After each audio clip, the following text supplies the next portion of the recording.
scene. As the light from the man's rear view mirror begins to fade to complete and total black, we end up getting shown a scene of, I'm gonna say, 3 months ago, when the young man first came to the Midoriya residence. How I'm gonna say his mom she wasn't hesitant, but she was unsure. So the first, week, they weren't really close. She was more closer with the girl, with the young girl, and with her daughter. And after a while, I'm gonna say that her husband would see this as he come home, and he would suggest to her different ways on trying to bond with the kid, just get to know him, which I'm gonna say she does. And I'm gonna say she only recently bonded with him um around the 2 month mark, because like she didn't start really bonding with him up until 2 months after. So I'm gonna say the first month was her kind of playing around, figuring out whether this is the kid that she wanted. And I'm gonna say after 2 months of really getting to know him, she pretty much realizes she was being a little funny. So she does everything she can, when he's home, to make him feel welcome, and she's kind of trying to make up for, what she did to him around the first month, which I'm gonna say, after a while, she'd kind of, just let him know, and his older sister know that they're gonna start preschool the next day, and so that happens. So we see that they get up early in the morning. They get up, brush their teeth, hop in the shower, come out, grab some breakfast, and they head off to school with their mom. And after they do so, she pretty much sends them in, and she goes to go speak with the people in charge there. And when the young boy and young girl enters the classroom, um, first of all, the young boy is bombarded, and I say bombarded because I'm gonna say nobody knew that his senses were adjusting, not even him. So when he walked into the classroom, everything that he was hearing and seeing before got super magnified, and you add that to what he was already seeing, hearing, and knowing, it kind of upped the ante. So he's dealing with that, and I'm gonna say he walked into the classroom with a very odd face, which he ended up putting his hands on his ears, and like literally, like on his ears, like over them, and he's doing his best to stick it out. Meanwhile, a lot of, I'm gonna say, like 50 kids have went to go get up to go speak to his older sister, which I'm gonna say that the males in the room, they're kind of pretty much very distant at this point. Like, they're kind of just standing like a deer in the headlights, with the female teachers struggling to round up the students. And I'm gonna say this went on for about a week. And I'm gonna say that finally, like, a female teacher had thought about, what if she were to put the young girl that everyone wants to speak to next to the boy that nobody really bothers. Because I'm gonna say that they waited a week, waited up to 2 weeks to really figure this out, but it only had lasted a week when the female teacher came up with the idea. So they did that, and since they did that, they've been able to get the class, rolling again. So much so that it's because of that female teacher doing that, that the older sibling noticed that whenever playtime comes around, her younger brother's in pain, and he doesn't enjoy noise. He has a very um he wants to be, alone. Like, she can see that, her making noise and being around isn't a problem. It's just when other people, are. And, this goes on for quite some time. So as this is going on, another kid with blonde hair comes up to him, and she says, hi, and she tries to, get his name, but she can see that. And this is actually during playtime. This is not during, like when they're, working or whatever, or, learning. This is during, free time. So everyone is making a lot of ruckus.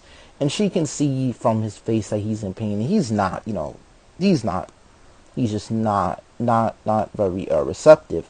So she gets the idea to write on a piece of paper. And I'm going to say she wrote on a piece of paper, hi, my name is so and so, and her name will come into play later, and that she's there to, get to know him and be his friend. And then I'm going to say that on that given day, she would make, come up with the idea that he should come with his older sibling and meet her and her two other friends at, at the park on a Saturday, which I'm gonna say he sat on for about a week, and then he finally mentioned it to his older sister when they were home one day. And I'm gonna say that after, he mentioned it to her, she of course would say yes, because I think that his sister would be far too busy to notice, whenever they're at school. But I'm gonna say that, she said yes, and a Saturday finally comes up, because the weekend would go by really quick. Monday, Tuesday, Wednesday, Thursday, Friday, and then you have Saturday. So pretty much, when Saturday rolls around, they get up, and they do what they need to do, and then they show up at the park.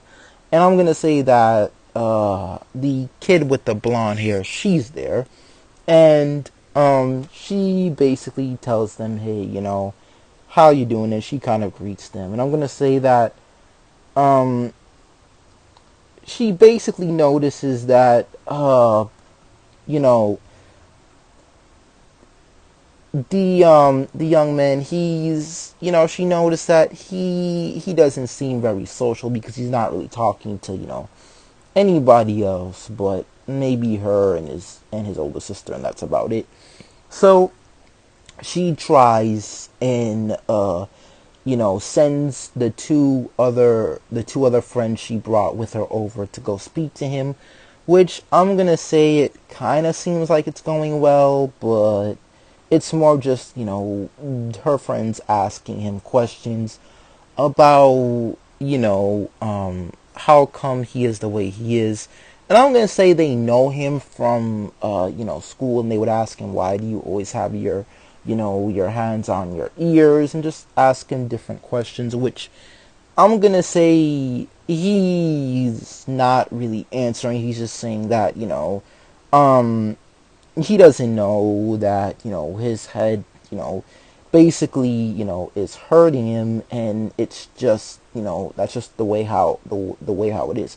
Which I'm gonna say it's a mix of the two. It's his head hurting him, plus, not to mention, it's other things happening with him. Like, for instance, his body temperature is changing, his head is hurting him, and then you have to think, his senses are still adjusting, tuning.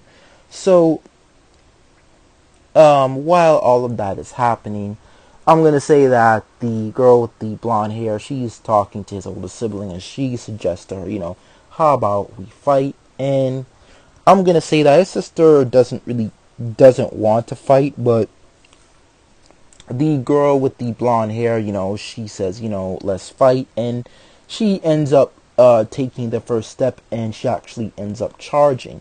Now, mind you, she's standing in front of her, so as she's charging, um, the young man's older sibling, the only thing she can really do I'm gonna say at this given point is pretty much turn to her